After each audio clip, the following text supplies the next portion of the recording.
Hello and welcome to Taiwan Talks. I'm Ian Kavat. The meeting that Beijing had tried so hard to stop took place in California. After Tsai Ing-wen met Kevin McCarthy, we ask, what's next?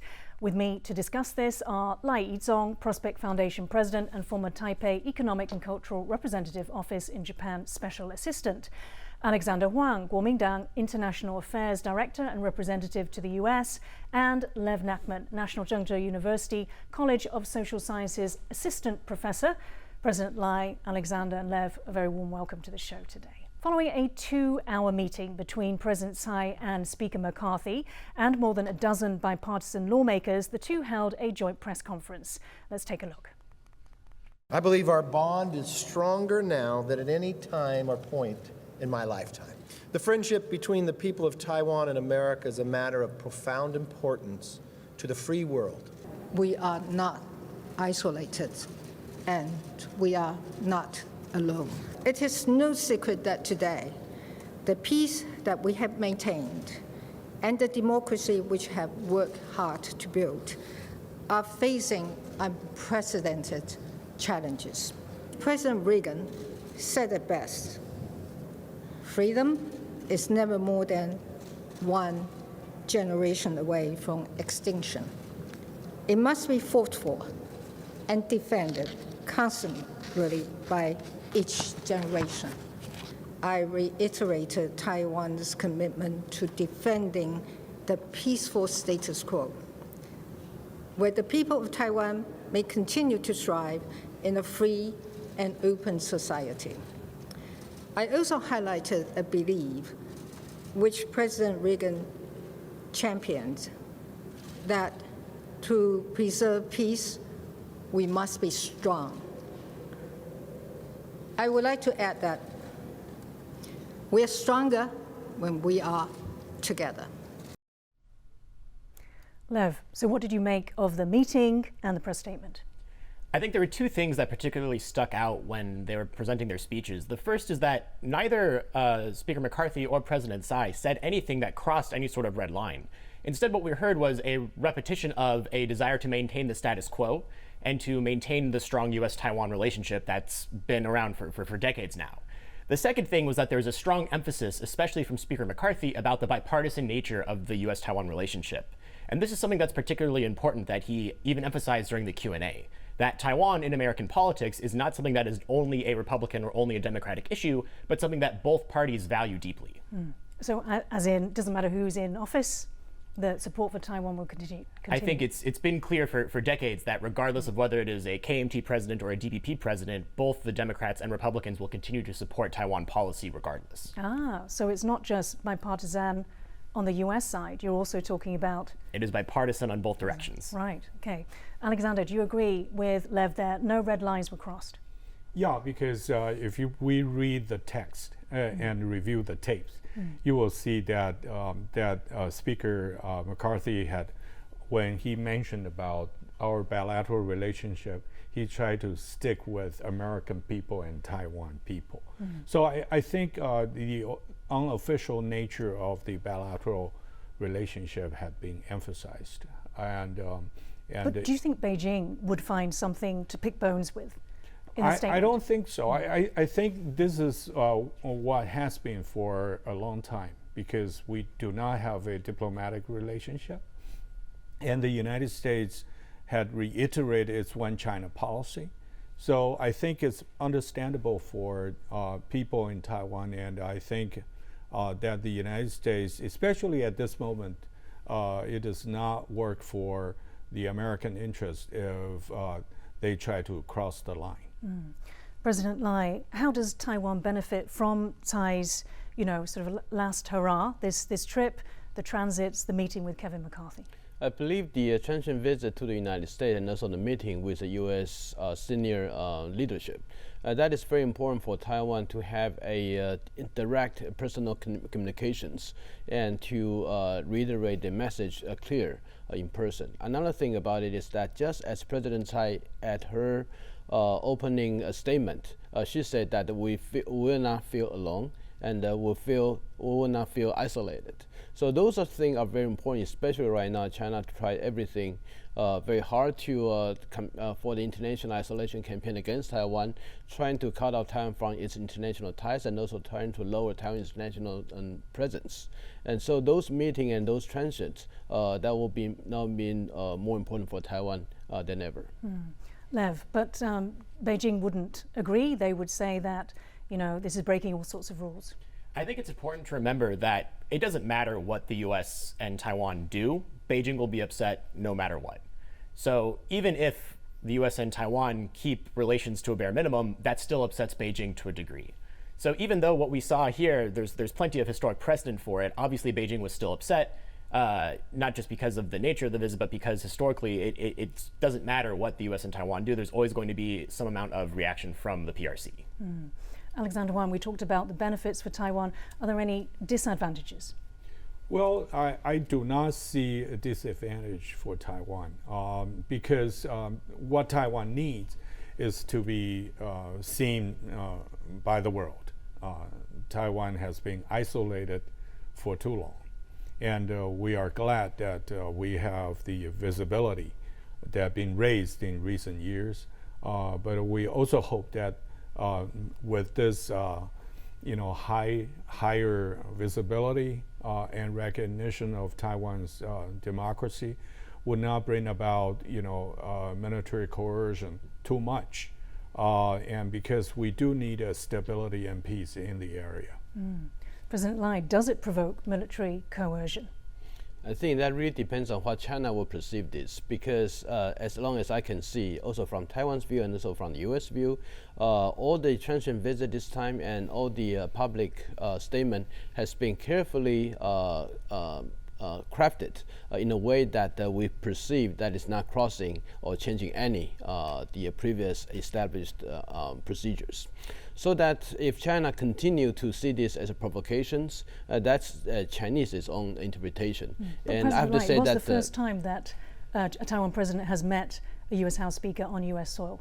Although this is not the first, this is the first time that a Taiwan president meets the U.S. House speakers at U.S. soil. But this is not the first time for Taiwan's president to meet with a Speaker of the House of the United States. Should be the third time that the Speaker of the House has met with the President of Taiwan. Yeah. For the two previous occasions that happened in Taiwan, which is arguably worse for China. Yeah, that could say that, but I think China probably did not anticipate that by having this meeting in the United States, it actually attract more international media's attention rather than less. Okay, thank you. Now, Beijing's threats have helped to make President Tsai's transits and the McCarthy meeting front page global news. Taiwan Plus reporter Leslie Liao reports from Simi Valley, California. The historical impact of this meeting is significant not just to Taiwan. The whole world is watching, with over 160 journalists at this event. And that heavy media presence is largely due to China. Beijing, which claims Taiwan as its own and hasn't ruled out the use of force to take it, made it clear it did not want this to happen. Talks a lot about trade. 坚决反对美国政府第3号人物众议长麦卡锡同蔡英文会见。 When Tsai met with then U.S. Speaker Nancy Pelosi in Taiwan last year, China launched unprecedented military drills around the island. But this time is different. Both Taiwan and the U.S. have worked hard to keep the visit low-key in a bid not to inflame tensions. The meeting was held in California, not Washington. Tsai's trip was framed merely as a stopover, and her public appearances were kept to a minimum. But McCarthy has not ruled out a Pelosi-style visit.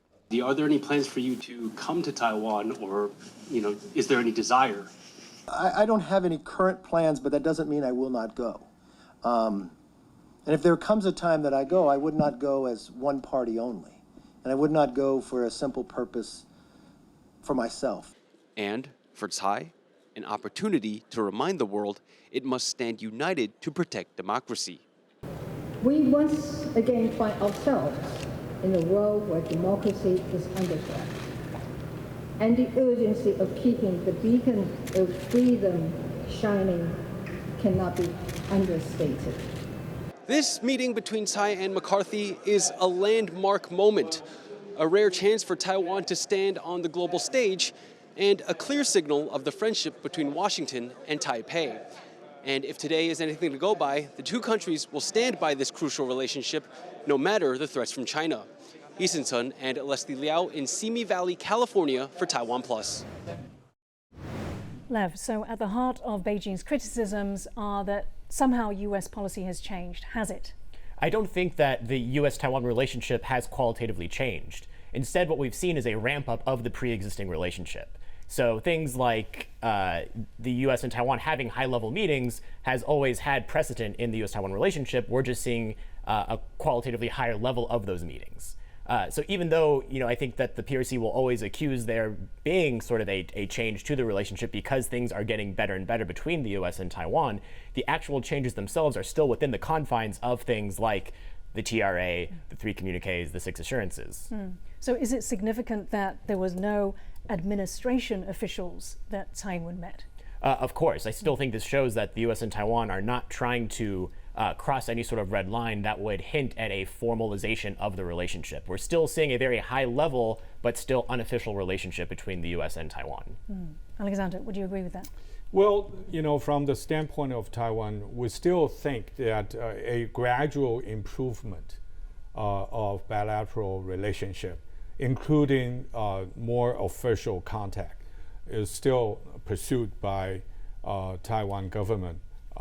And we believe that the increase of understanding and collaboration that meet the mutual interest of both Washington and Taipei are still the issues that we need to pursue, no matter whether Beijing likes it or not. What we need to understand is that we need to do it together in a concerted way so we can jointly promote the mutual interest while maintaining the peace and stability in the Taiwan Strait. President Lai, do you want to add anything to whether US policy has changed? And I do not think that U.S. policy has changed over Taiwan, especially the U.S. One China policy has always been that the U.S. maintain an unofficial relationship with Taiwan. So President Tsai, in her transient visit this time, did the U.S. actually establish diplomatic relations with Taiwan? No. So I think the whole fundamental metric about how to measure is there any policy changes, this fundamental line hasn't really been crossed. How about the position of the House Speaker, second in line to the President? But the House Speaker, especially, he is the representative of the Congress. So you could say that he is a representative of the people and still in a confine of the so-called people-to-people relation. And just look at the President Tsai, her speech at Hudson's in New York City. I was able to attend that speech. And also the whole thing about that speech is that it's basically the think tank people, the scholars, the informed intellectuals, they were there. I do not see any public officials present at the scene. You mentioned Hudson Institute. Hudson Institute has been sanctioned, as has your institute, the Prospect Foundation. Yeah. How do you feel about that? I feel absurd about this sanction, but also will it change your life? It will not. But I will say that if maintain academic integrity and our honesty as a price for being sanctioned by China, so be it. Let me quote to you something that Chinese state TV said. They said, those seeking independence, I assume that you've been labeled as one of these people, will, quote, have their bodies smashed to pieces and bones ground to powder. Is Taiwan seeking independence by going on these transits? No, I do not think that's the case. Actually, if you ask the people who are seeking for Taiwan independence, and by labeling those actions as seeking for independence, to them, those will be just like insults to them because they're seeking something greater, rather than just confine them to such a minimal standard. Alexander, so visits from the US and EU, since Nancy Pelosi, former House Speaker's visit last year in August, they've only grown. And right now, McCaul is in Taiwan. He's brought a delegation, again bipartisan, to Taiwan. Let's hear what he had to say. We're not going to let this intimidation, get to us. We all received sort of threatening texts There was talk about a Chinese escort in the air, but that's just really intimidation, saber rattling. I think the meetings we're going to have here are going to be very important in terms of, the next leadership. Meet with President Tsai, talk about weapon systems that I sign off on, going into Taiwan to harden Taiwan. Alexander, so is China's coercion working? I think the military intimidation is growing, or has been growing in the past 2-3 years. Not only focusing on Taiwan, but also express the Chinese intention to expand its area of operation or responsibilities into the Western Pacific. Is it achieving its aims, though? In short answer is not, because it only gives Taiwan more reason to boost up our own defense capability and capacity. It raised the awareness of our general public that we need to defend our homeland. And I think it will push Taiwan not only to look at our own defense, but also the need to work with other, friendly allies to jointly defend the peace and stability in the area. Yeah, as we mentioned, I mean, Beijing is giving Taiwan a huge platform globally every time it kind of ramps up the rhetoric. President Lai, can we talk about, talking about a platform or a world stage? How important is it for Taiwan's presidents to have the US transits? Let's take a look at a chart that we've got here. It shows the Taiwan presidential transits and visits to the United States starting from the 1990s with Li Denghui. And you can see, obviously towards the right, we've got Tsai Ing-wen. If you count the number of transits, there's basically 7 for Tsai Ing-wen. And you compare that with Ma Ying-jeou, her predecessor, there are 10. So why is it that with Tsai Ing-wen, Beijing is especially not happy, whereas for Ma Ying-jeou, even in 2013, he transited through New York. There were substantial meetings with US congressional leaders and local officials. So that is why when we look at the President Tsai, her behavior, she never declared her independence and never said anything close to we are seeking for independence. And then the treatment to her and also to Ma Ying-jeou are so vastly different. I think that's puzzled everyone in Taiwan. Especially the Beijing seems to, based on their measure against people, through whether they have the confidence about these people or not. So this is very individualistic. There's no objective framework to judge whether how we're going to anticipate from the Beijing's reactions about what we're going to do. So I think the conclusion is that if we are just going to measure our response according to what might coming from the Beijing's action on us, then that will be very uncertain for our future actions. So we have to do what we need to do. And the President Tsai, in her actions, especially the transition to the United States, what we see is actually broaden our international profile and enhance the Taiwan-U.S. confidence and relationship, and also improve the opportunity for us to engage with other countries. And if that is going to be the price that Beijing want to impose sanctions on Taiwan, or also to the people assisting those transit trip, then so be it. Alexander, you obviously from the KMT. KMT also, as you laid out, believes that there's importance in these trips, in these transits. But do you agree that there are double standards? I think I would frame it as saying that these visits are based on 2 major factors. One is the American interest, because the transit would take place in the United States. The second is the great power competition. During Ma Ying-jeou's years, we have a calm situation. The United States policy was engagement, and between Taipei and Beijing there were communication channels. But right now we are in a more competitive world, and it's very obvious that we have. I would not call it a new Cold War, but it's a very, very strong strategic competition between the 2 powers. So the United States, while looking at this transit request, they would make their choice and decision based on their interest.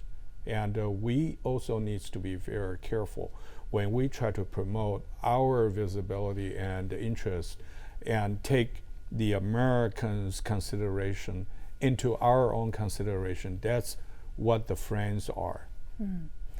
Lev, so we mentioned Ma Ying-jeou. Ma Ying-jeou also is completing a trip to China, so a very different, divergent path, you could say, compared with Tsai Ing-wen. The focus is very much on the US-Taiwan relationship. I want to ask you, as an unbiased party, does that send mixed messages? Some of the messages that are coming through, for example, reaffirming the 1992 consensus, which talks about people on both sides of the strait being part of one China. I think it's worth keeping in mind that former President Ma is just that. He's the former president. But he's a senior member of the KMT party. Oh, of course, but he's not speaking on behalf of the KMT. We actually haven't really heard what the KMT's party stance will be going into the next election because we still don't know who the KMT presidential candidate is going to be. So until we actually have a presidential candidate from the KMT, and they've stated clearly not just what their cross-strait policy is going to be, but also their own reflections on Ma's trip to China, I'm not reading too much into Ma's trip because I think it's too early to really say how that's going to impact the KMT stances during the next presidential election. Alexander, does his views, do they represent the KMT? I would say that through the news release and the reality that the KMT vice chairman and the director of Mainland Affairs were in the airport greeting President Ma's return earlier today. And I would say that we do not believe that the actions or the remarks or any statement of President Ma Ying-jeou on the mainland had violated our constitution or party charter. So I can say that we support. They're actually fully in line with both. Yes. So we do not see him deviate from the KMT's existing principles and policies. And there is no reason for us to separate ourselves from the president. But I agree with Neb that the KMT has not have a presidential candidate yet, and we will still have to wait and see how this candidate would interpret it or to look at the future 4 years and how we are going to deal with Beijing. Alexander, because it's a curious thing for me as well, and maybe for our audience. So the KMT does believe that there is one China, although as the we KMT defined, believe it's the ROC. As we defined. Exactly. Because you need to have an equal position to engage. We do not take, our interpretation of one China is not dictated by Beijing, Okay. period. President Lai, it is not being dictated by Beijing, and yet it is Xi Jinping's mission to unify with Taiwan during his lifetime. So where does that leave, Taiwan is divided. Is that clear? Is that something that's a true statement? Yeah, Taiwan, you could say that some people in Taiwan, about the future of Taiwan, and there are different views, whether some people prefer independence forever, or some people would like to also have a clear statement about independence, but there are also some people who favor unification with China. So those are the democratic reality within Taiwan about the people's wishes about the future of Taiwan. But I do believe that in Taiwan, our democracy is the best way to solve the differences. And people can cast their votes, and also the leadership should compete and earn the voters their recognition about their opinions.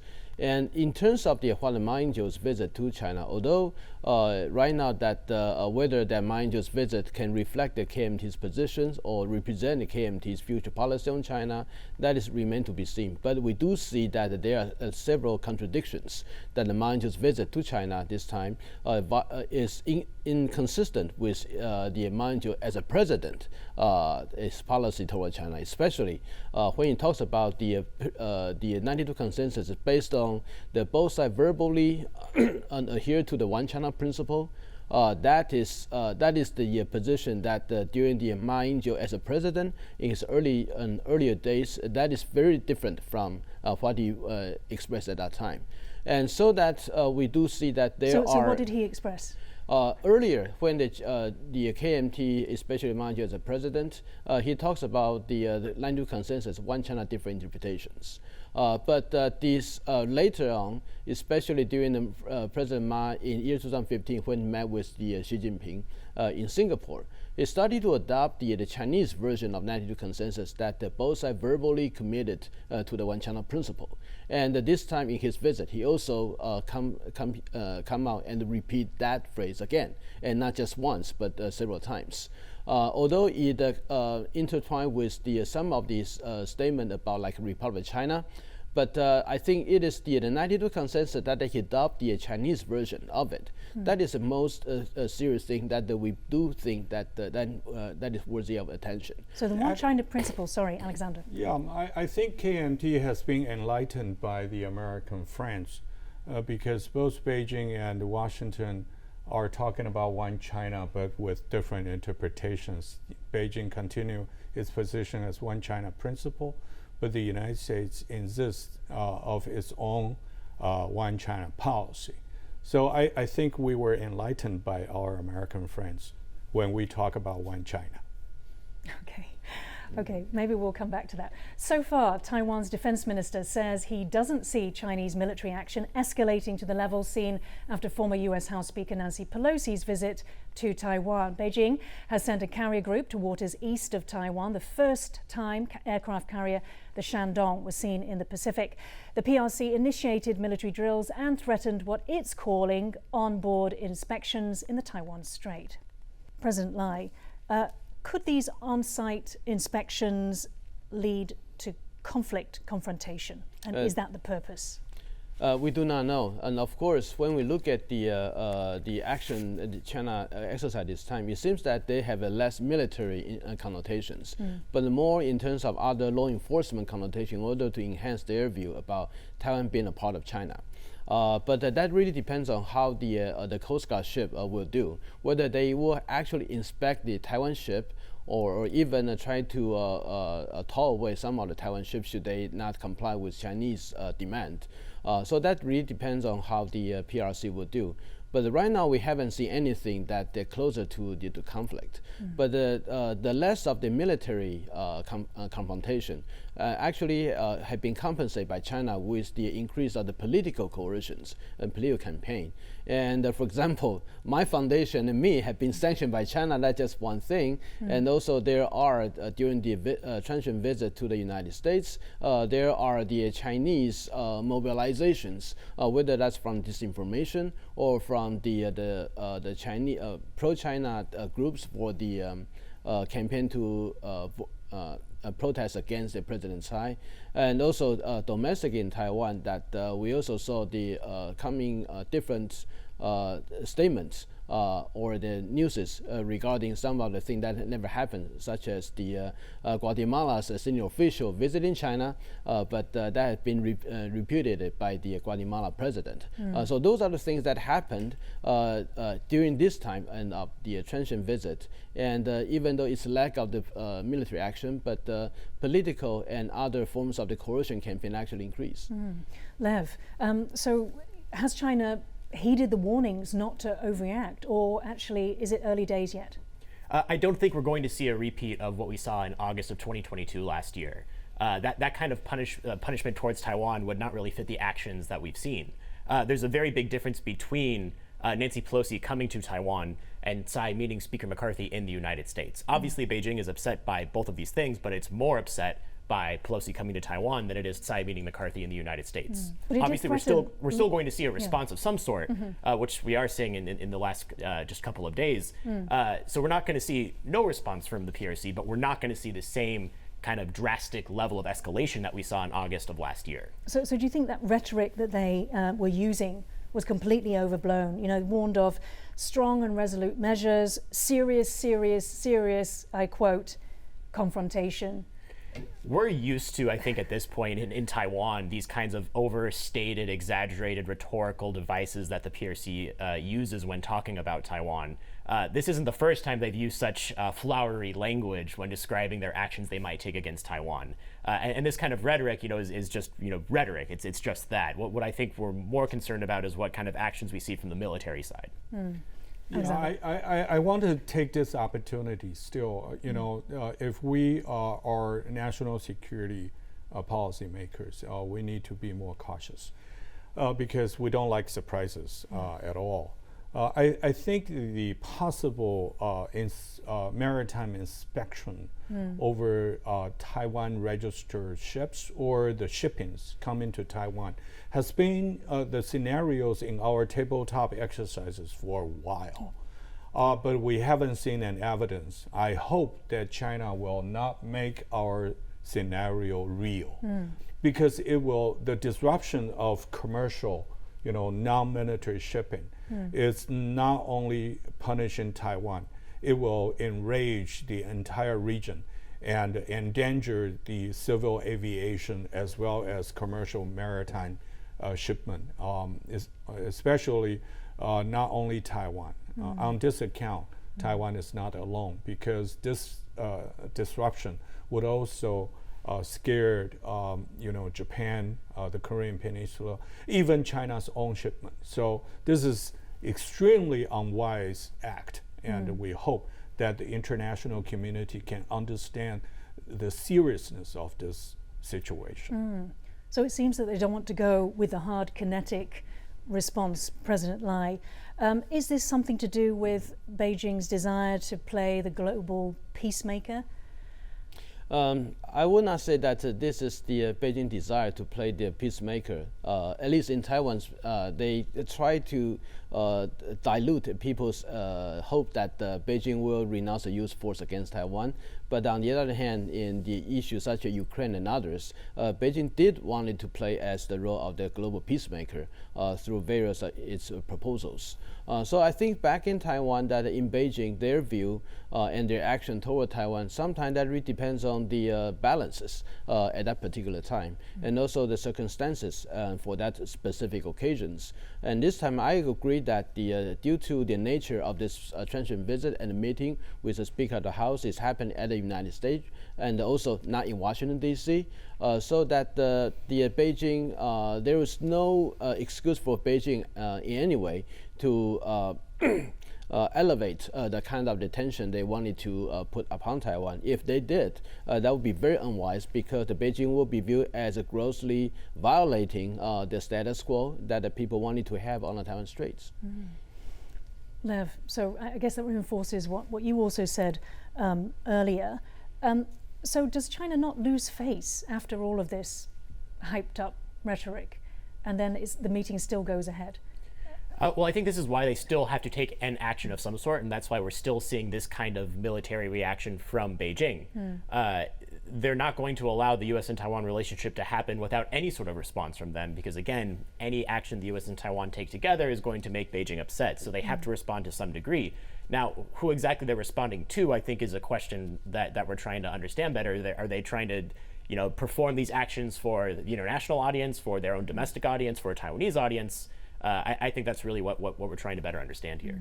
So, Alexander, you talked about, actually the significance of these inspections will become a regional issue. Surely that just angers, like you said, Japan, South Korea. Doesn't it turn more people against China? I think Beijing is aware of that situation. We have witnessed some kind of softening of their approach. I put it at that, by not showing your teeth, it doesn't mean that you are no longer a wolf, right? But still, I think it's probably China's intended foreign policy behavior for a short term or for the current moment, that they wanted to be seen as a new mediator, peacemaker, and for a special purpose, probably only for this year or before they make another turn. After all, the damage of their own image around the globe was created by them, not by anybody else. So I think it's their job to fix their own problem. President Lai, we talked about what might be sort of damping down on, say, like stronger reaction, all the while being that they cannot overreact. Do you think that there is a factor in the fact that there's French President Emmanuel Macron, Ursula von der Leyen are in China at the moment? I think there could be some element in it.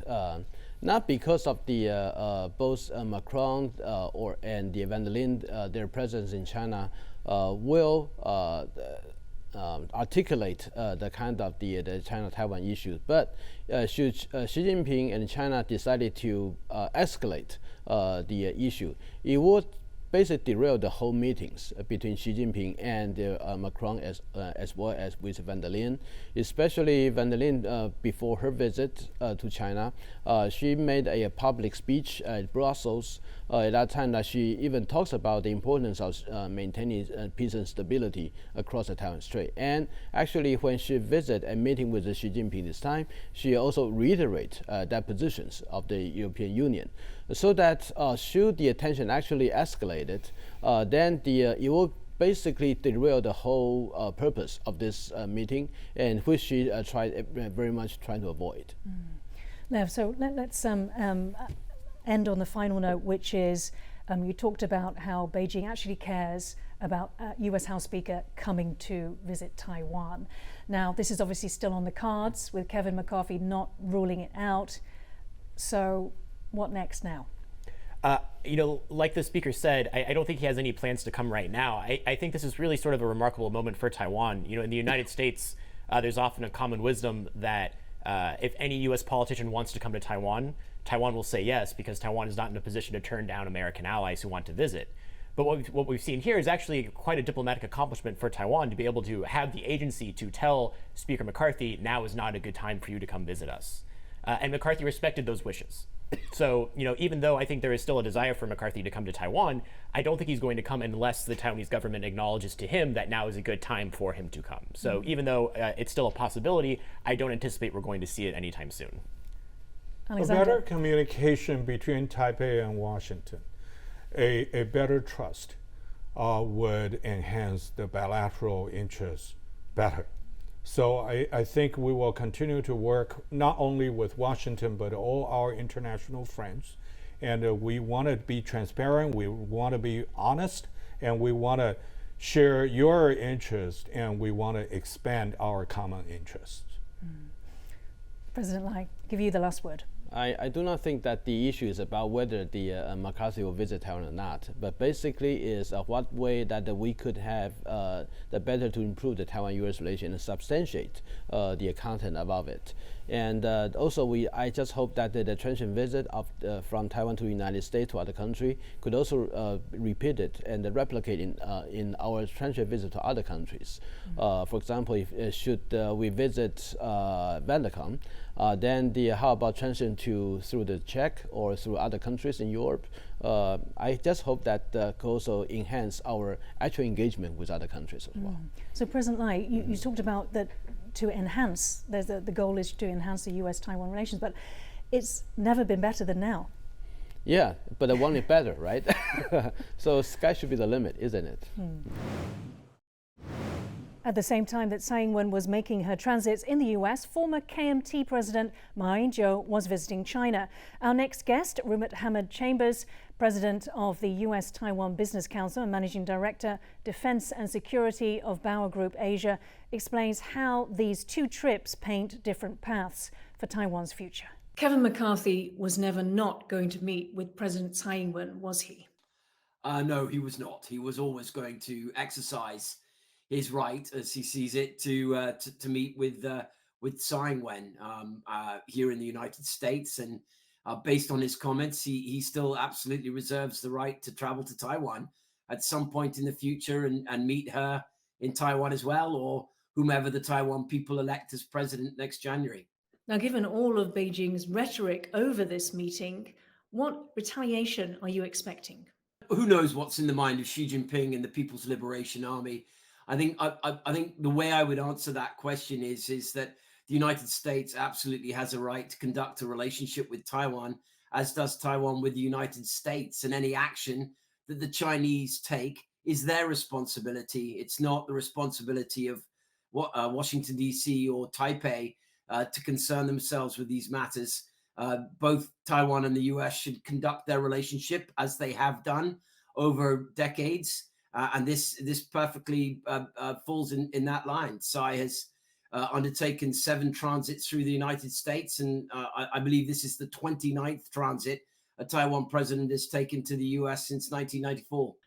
I'm curious because you're the president of the US-Taiwan Business Council, and on previous transits by Taiwanese presidents, Beijing has sanctioned companies that sell arms to Taiwan. Are you expecting anything similar this time? We as a trade organization are not aware of actually any action being taken.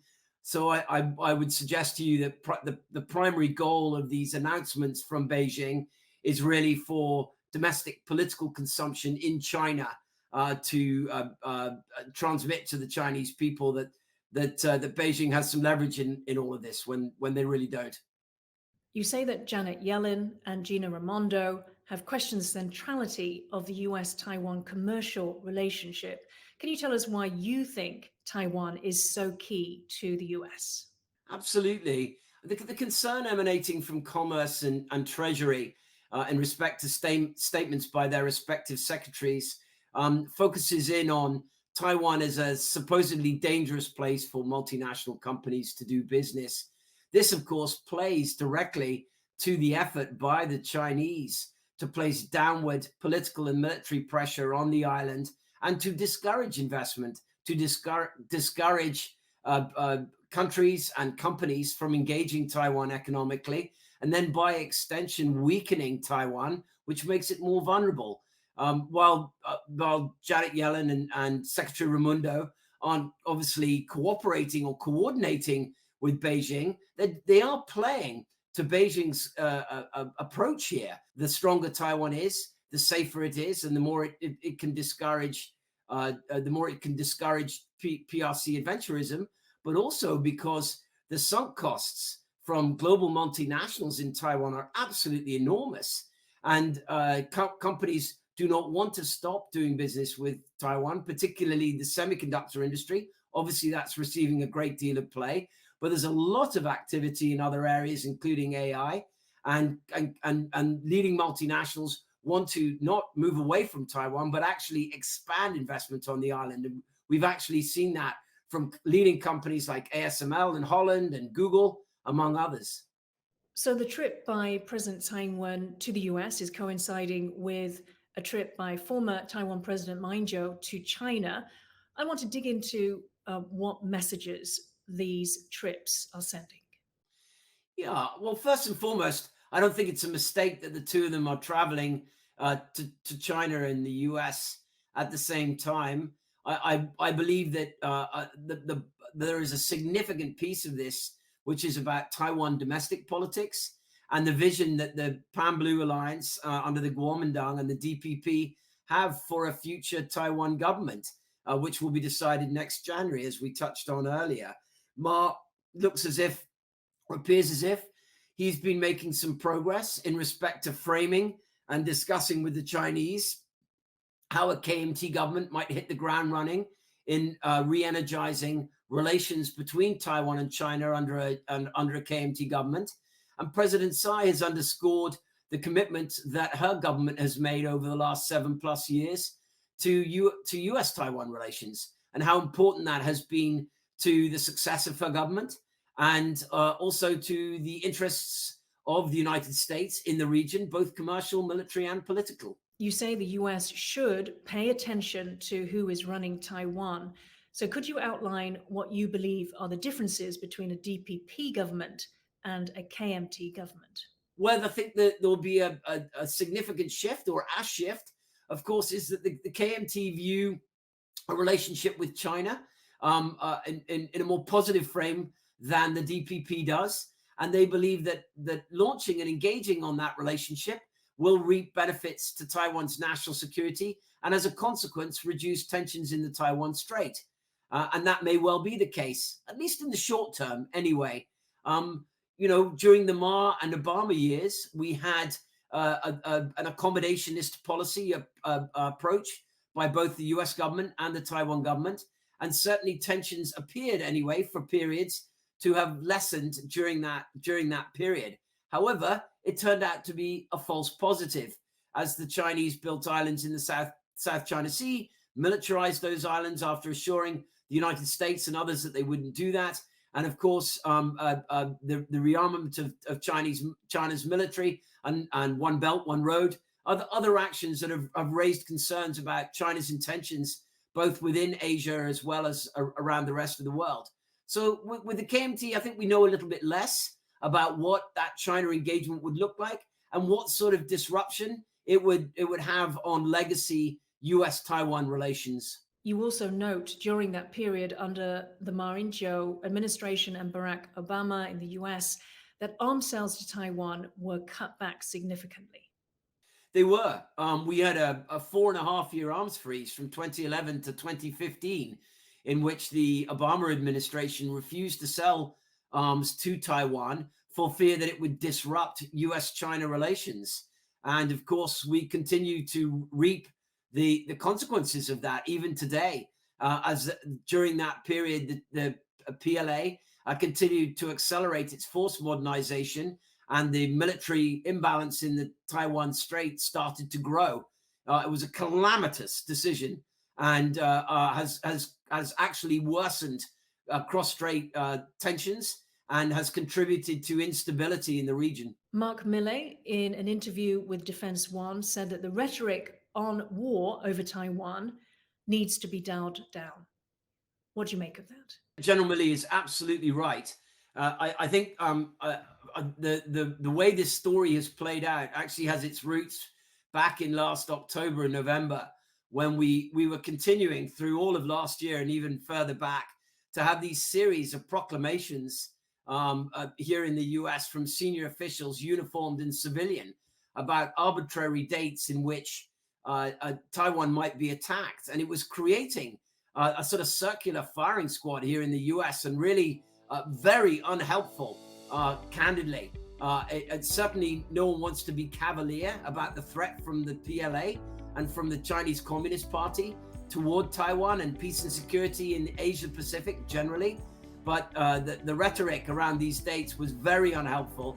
And clearly somebody in the Biden administration, possibly as high as the president himself, had a discussion and decided that these arbitrary dates had to stop, and that a more sober and calmer assessment and narrative was needed. And it's excellent to see General Milley frame that for us.